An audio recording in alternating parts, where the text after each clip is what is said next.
Welcome class 8 in today's SST class. Students, from today we are going to start our history chapter 9 and the name of the chapter is Women and Caste Reform. In this chapter we will discuss about condition of women and caste system in our Indian society.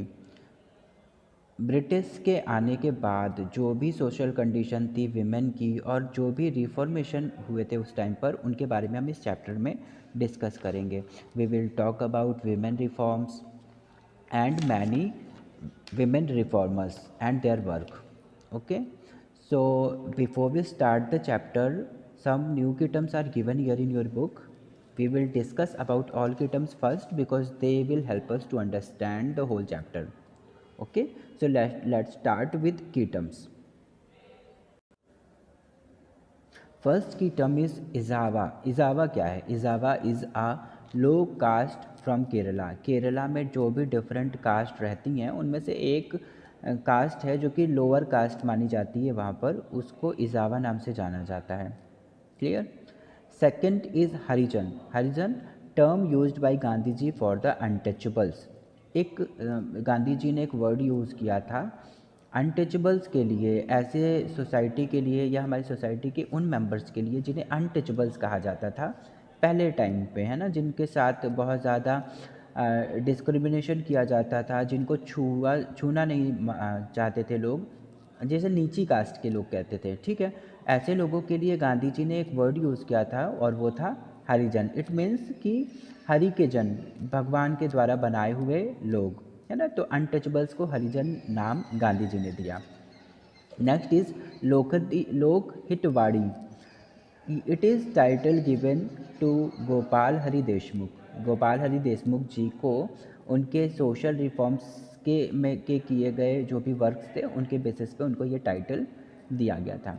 Next is mortality. Mortality is the number of deaths in a particular situation और period of time.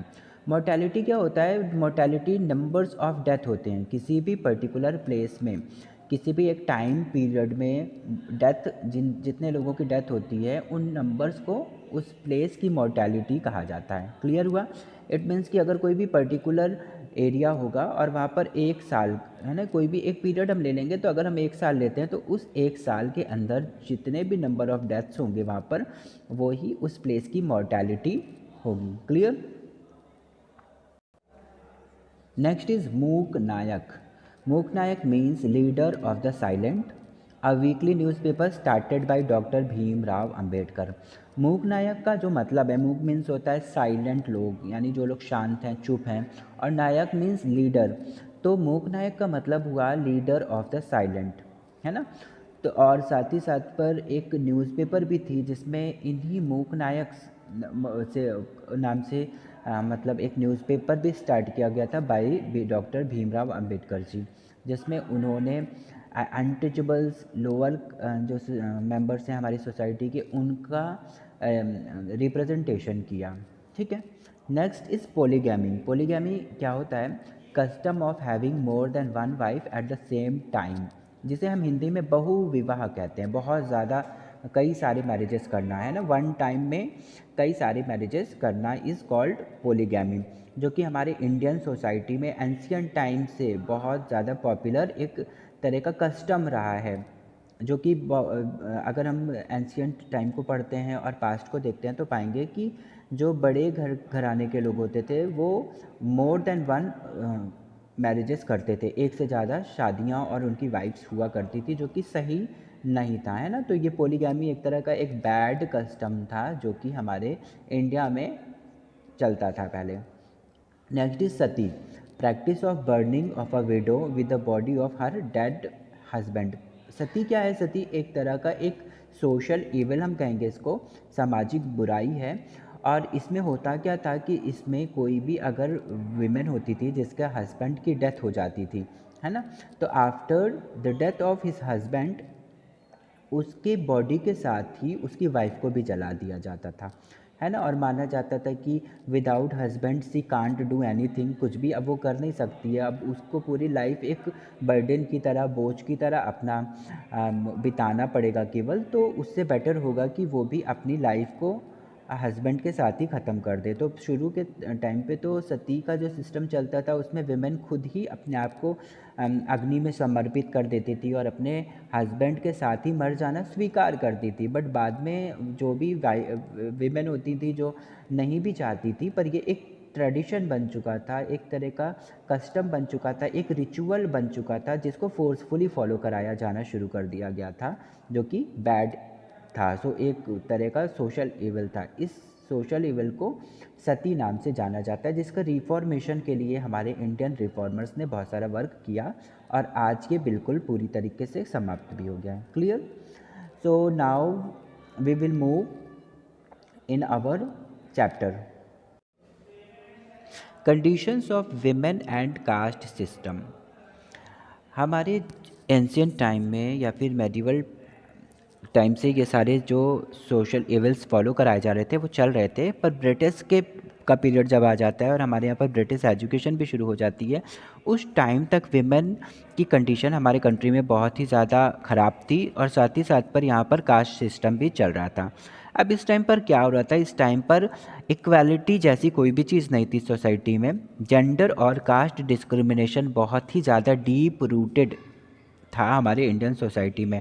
बहुत ज़्यादा differentiation हो रहा था, बहुत ज़्यादा discrimination हो रहा था between mails and females and between upper caste and lower caste. ठीक है, सेंचुरीज़ तक, बहुत कई सारी सेंचुरीज़ तक हमारी जो इंडियन सोसाइटी थी वो मेल डोमिनेटेड इंडियन सोसाइटी थी। मतलब पूरी तरीके से पुरुषों का या मेल का जो प्रभुत्व था, मेल्स का जो भी पावर था वो ही ज़्यादा भारी था फीमेल्स पर। ठीक है, कहीं ना कहीं फीमेल्स को कुछ भी राइट्स नहीं दिए गए थे और साथ ही साथ पर जो लोअर कास्ट के लोग थे उनके साथ भी बहुत ज़्यादा डिस्क्रिमिनेशन किया जा रहा था और बैड ट्रीट किया जा रहा था उनके साथ। ठीक है, हमारे यहाँ पर जो 4 फोल्ड कास्ट डिवीज़न चलता आ रहा है, यानी ब्राह्मण, क्षत्रिय, वैश्य और शूद्र, इस तरह के जो 4 डिवीज़न्स ऑफ कास्ट हैं वो फॉलो किया जाता था, जहाँ पर ब्राह्मण्स को सबसे ज़्यादा रिस्पेक्ट दी जाती थी। देन क्षत्रिय यानी जो रूलर्स होते थे, जो सेना में होते थे, आर्मी या मिलिट्री में लोग होते थे, उनकी रिस्पेक्ट थी, है ना। फिर आते थे वैश्य, जो कि ट्रेडर्स थे और दूसरे तरह के इकोनॉमिक एक्टिविटीज़ कर रहे हैं, फार्मिंग कर रहे हैं, तो उनकी 3rd पोजीशन थी सोसाइटी में। जबकि 4th पोजीशन पर हमारे शूद्र वर्ग के लोग आते थे, शूद्र सेक्शन के लोग आते थे, जिसमें अनटचेबल्स, एससीज, एसटीज जैसे लोग थे जिनके साथ बहुत ही बुरा सलूक किया जाता था, है ना। तो इस तरह से कास्ट स्टेटस भी बहुत ज़्यादा ख़राब था और कास्ट सिचुएशन भी बहुत ख़राब थी, जहाँ पर डिस्क्रिमिनेशन हो रहा था on the basis of their caste. और साथ ही साथ पर विमेन की कंडीशन भी बहुत ज़्यादा बुरी थी इस टाइम पर। ठीक है, तो मेन जो थे हमारे यहाँ पर इंडियन सोसाइटी के, वो बहुत ज़्यादा इंजॉय करते थे ग्रेटर राइट्स को। ठीक है, जबकि विमेन को किसी भी तरह का राइट्स ना तो फैमिली में दिया गया था ना तो सोसाइटी में। मतलब एक तरह से होता है ना कि फैमिली में भी कुछ राइट्स दिए जाते हैं, लाइक एंड प्रेजेंट टाइम, हम लोग हमारे प्रेजेंट टाइम में अगर देखते हैं तो हमारे फैमिली के जो भी फीमेल मेंबर्स हैं, हम उनसे भी उनके सजेशंस पूछते हैं ना, कई बार उनसे भी हम लोग कुछ उनके सजेशंस या उनसे कुछ उनको कुछ राइट्स देते हैं, है ना, एक्सप्रेस करने के, अपने आप को बोल सकने के, अपने सजेशंस देने के राइट्स। पर उस टाइम पर ना तो फैमिली की तरफ से विमेन को कोई भी राइट था और ना तो सोसाइटी या गवर्नमेंट के द्वारा दिया गया था। तो विमेन की जो कंडीशन थी वो बहुत ज़्यादा ख़राब थी और फीमेल्स को कोई राइट ना दिए जाने की वजह से फीमेल्स अपनी लाइफ को एंजॉय नहीं कर रही थी, क्योंकि बस वो उनकी लाइफ एक बर्डन की तरह रह जाती थी। मेल डोमिनेटेड सोसाइटी होने की वजह से जो मेल्स थे हमारे यहाँ पर, वो पॉलीगैमी का भी सिस्टम इस समय चलता था। वो मोर देन 1 वाइफ्स को एक साथ रखते थे, कई सारी शादियाँ हो करते थे वो, और कई सारी वाइफ्स होती थी जिसमें जिसकी वजह से जो एक वाइफ को कुछ राइट्स चाहिए होते हैं अपने हस्बैंड से, एक जो इंजॉय चाहिए होता है कि वो एक वाइफ होगी, एक हस्बैंड होगा, तो कहीं ना कहीं उसको रिस्पेक्ट ज़्यादा मिलेगी, है ना। पर वहाँ पर जब कई सारी वाइफ्स होती थी लोगों के, तो वो केवल एक फॉर्मेलिटी रह जाता था कि उनकी उनकी मैरिज उस पर्सन से हुई है और किसी भी तरह का कोई भी दूसरे राइट्स नहीं होते थे उनको, है ना।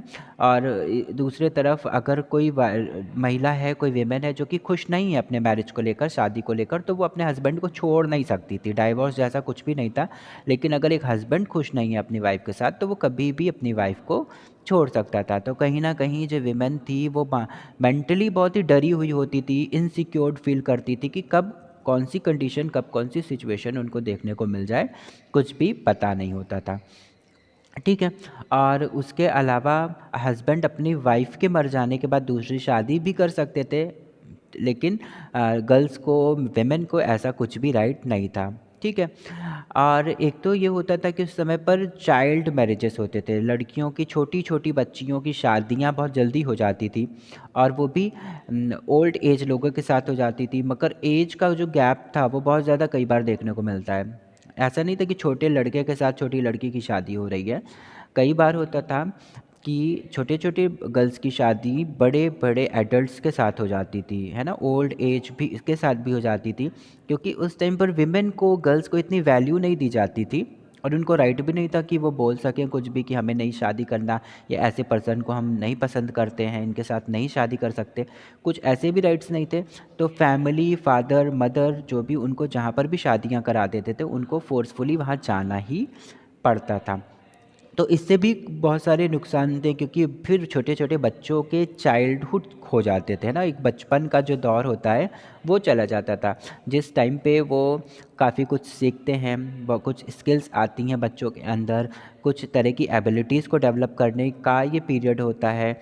और उसी टाइम पर बच्चे एजुकेशन भी लेते हैं। तो ये सारी जो गुड अपॉर्चुनिटीज़ थे, जो अच्छी चीज़ें थी, वो खो देते हैं, है ना। और पूरा टाइम इन जो बच्चे जो मैच्योर नहीं है, वो गर्ल्स जो मैच्योर नहीं है, उन्हें पता नहीं है कि कौन से रिलेशन में किस तरह का वो किया जाता है ना। तो कुछ भी उन्हें पता नहीं है, बस वो एक नए रिलेशन में, एक वो भी एक बहुत ही रिस्पॉन्सिबिलिटी वाले रिलेशन में ज़बरदस्ती फोर्सफुली भेज दी जाती हैं। ठीक है। जिससे कई बार होता था कि जब उनकी शादियां ओल्ड एज पर्सन के साथ या उनसे एल्डर पर्सन के साथ कर दी जाती थी, तो हस्बैंड के डेथ होने के चांसेस बहुत ज़्यादा होते थे। क्योंकि अगर कोई ओल्ड एज है तो जब तक बच्चियां बड़ी होती थी तब तक उनकी डेथ भी हो जाती थी। कई बार ऐसा होता था कि अपने से बड़े के से शादी करने की वजह से जो एक मेंटल, एक इमोशनल रिलेशनशिप होता है वो भी नहीं बन पाता था, क्योंकि दोनों के ही सोच विचार का लेवल अलग अलग होगा, है ना। उसके बाद अगर उनके हस्बैंड की डेथ हो जा रही है तो सती प्रथा जैसे भी सोशल इवल्स हैं, जहाँ पर उनको उन हस्बैंड के साथ जला दिया जाता था, है ना। तो एक गर्ल, लड़की की, विमेन की अगर पूरे लाइफ की कंडीशन को देखते हैं तो पाते हैं कि ना तो उसे राइट टू एजुकेशन है, ना तो उसे राइट टू स्पीच है, ना राइट टू एक्सप्रेशन है, कुछ भी राइट नहीं है। उसको बिना उसकी मर्जी के फोर्सफुली किसी पर्सन के साथ शादी करा दी जाती थी, और अगर उसका हस्बैंड मर जा रहा है तो उसके साथ फोर्सफुली उसे जला के मार भी दिया जाता था। ठीक है। लेकिन अगर कभी कोई विडो जो होती थी, वो शादी, वो बच जाती थी सती प्रथा से, तो उसको उसकी बाकी बची हुई जो लाइफ होती थी वो बहुत ही रिस्ट्रिक्टेड मोड में करनी पड़ती थी। बहुत सारे इंस्ट्रक्शंस थे जिनको उसे फॉलो करना पड़ता था, और उन इंस्ट्रक्शंस के साथ वो अपनी लाइफ को स्पेंड करती थी। जैसे अगर कोई विडो है जो सती प्रथा से बच गई है, नहीं जला जला पाए उसे लोग, या कुछ भी रीज़न की वजह से, तो उसे वो किसी भी अच्छे वर्क फंक्शन में नहीं जा सकती। कोई भी अच्छा अगर प्रोग्राम हो रहा है, शादियां हो रही हैं किसी की, कुछ और हो रहा है, वहाँ नहीं जा सकती थी, उन्हें अशुभ माना जाएगा। वो बहुत अच्छा कुछ टेस्टी फूड नहीं खा सकती, उन्हें दिन में 2 बार 3 बार नहाना पड़ेगा, पूजा पाठ में पूरे दिन बिताना होगा, वाइट क्लॉथ्स पहनने पड़ेंगे, और ज़मीन में सोना पड़ेगा, ज़मीन में रहना है। कोई भी वो मतलब कुछ भी अच्छा एंजॉय जिसको है ना गा सकती थी, सॉन्ग्स गा सकते हैं ना, सॉन्ग सुन सकते थे ना, कुछ भी ऐसी अच्छी चीज़ें नहीं कर सकती थी। मतलब रिस्ट्रिक्टेड मोड में एक तरह से कह सकते हैं कि तपस्या की तरह जीवन बिताना पड़ता था उनको। तो ये चीज़ें फोर्सफुली कराना तो थोड़ा सा अपराध लगता है ना, कि अगर कोई अपने से करता है तब तो ठीक है, पर किसी को ये बताना कि तुम अपनी लाइफ इस तरह से ही जियोगे, तो वो एक बहुत बुरी चीज़ मानी जाती है ना। तो इस तरह से विमेन की पूरी लाइफ देखते हैं हम कि बहुत सारे रिस्ट्रिक्शन के साथ और बहुत सारे बैड कंडीशंस के साथ चल रहे थे। ठीक है, तो इसी को हम लोग कहते हैं कि विमेन से रिलेटेड जो भी सोशल इवल्स थे उनको रिमूव करने की अब ज़रूरत महसूस होने लगी, क्योंकि अब बहुत ज़्यादा हो चुका था जहाँ पर विमेन बहुत परेशान हो चुकी थी। ठीक है, तो अब क्या होता है इसके बाद, अब जो आता है वो नेक्स्ट हमारा टॉपिक है वो है what led towards reform English education and change. अब चेंज कैसे आना शुरू होता है, कैसे लोगों का बिलीफ सिस्टम चेंज होता है, जबकि लोगों के बिलीफ सिस्टम में अभी वही पुराने ट्रेडिशंस ही हैं। उन्हें लगता है कि जो चीज़ें सिस्टम में बताई गई हैं शुरू से, उन्हीं को हमें फॉलो करना है, हम उसके अगेंस्ट नहीं जा सकते। फिर ऐसा क्या हुआ जिसके वजह से सोसाइटी में लोगों ने सोचना शुरू किया कि ये जो एक्टिविटीज़ हो रही हैं ये एक तरह से एविल है और इसको चेंज करना चाहिए, है ना। तो वो हम पढ़ेंगे in our next class. Okay. In homework you have to learn and write all new key terms of this chapter. Okay, और नेक्स्ट क्लास में हम डिस्कस करेंगे कि किस तरह से रिफॉर्मेशन का दौर शुरू होता है और ऐसा क्या होता है जिसके वजह से सोशल चेंजेस शुरू होते हैं। Clear? So now we will meet in our next class. Till then take care and have a nice day.